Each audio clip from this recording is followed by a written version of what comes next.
Hi, thank you for watching Digging to China. I'm Dong Xiong. The news about the US COVID pandemic is even better than you have heard. Some 80% to 85% of American adults are immune to the virus.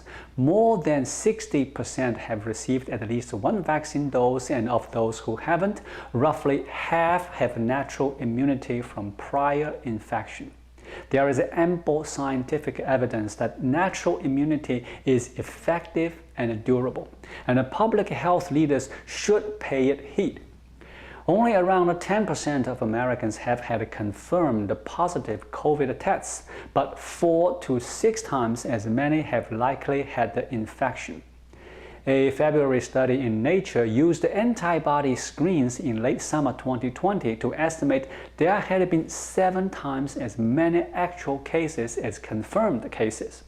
A similar study by the University of Albany and the New York State Department of Health revealed that by the end of March 2020, the first month of New York's pandemic, 23% of the city's population had antibodies.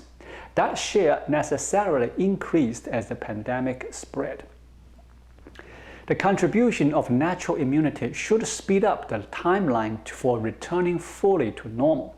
With more than 8 in 10 adults protected from either contracting or transmitting the virus, it can't readily propagate by jumping around in the population. In public health, we call that herd immunity, defined broadly on the Johns Hopkins COVID information webpage as when most of a population is immune.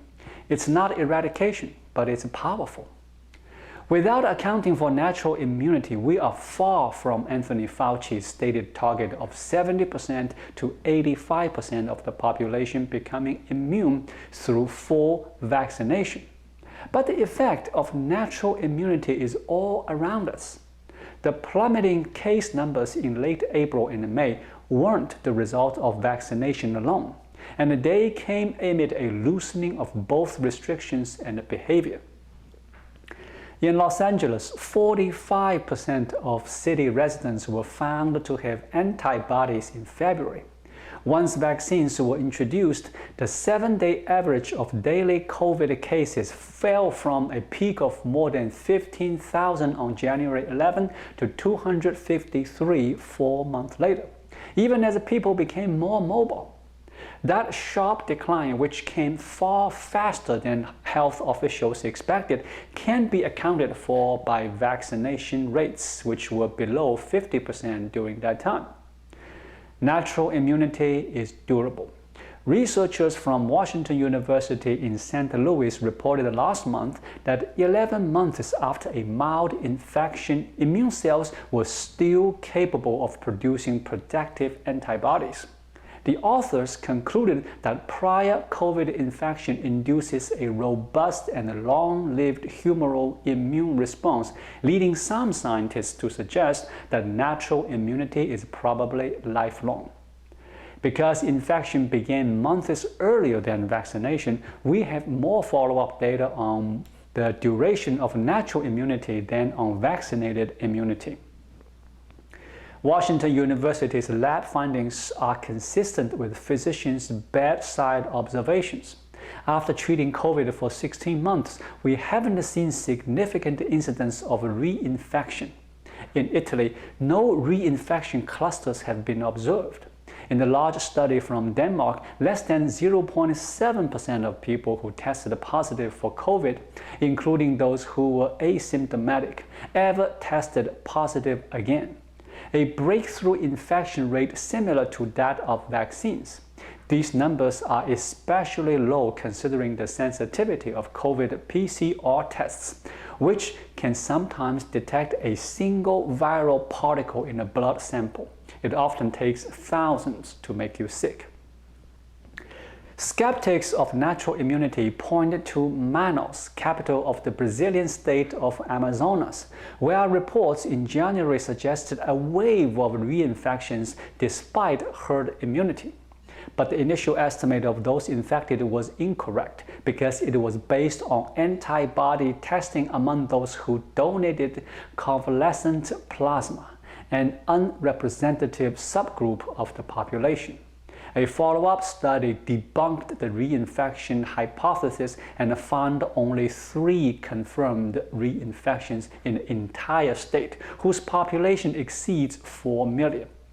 Other studies have confirmed that reinfections are rare and usually asymptomatic or mild. Some health officials warn of possible variants resistant to natural immunity, but none of the hundreds of variants observed so far have evaded either natural or vaccinated immunity with the 3 vaccines authorized in the US. Should the previously infected be vaccinated? A University of Pennsylvania study of people previously infected with COVID found that a single vaccine dose triggered a strong immune response, with no increase in that response after a second dose. A separate study from New York's Mount Sinai School of Medicine concluded that the antibody response to the first vaccine dose in individuals with pre-existing immunity is equal to or even exceeds the titers found in never infected individuals after second dose. Researchers from the Cleveland Clinic published a study last week of 1,359 people previously infected with COVID who were unvaccinated. None of the subjects subsequently became infected, leading the researchers to conclude that individuals who have had a SARS-CoV-2 infection are unlikely to benefit from COVID-19 vaccination. What's the harm of underestimate or disregarding the protection afforded by natural immunity?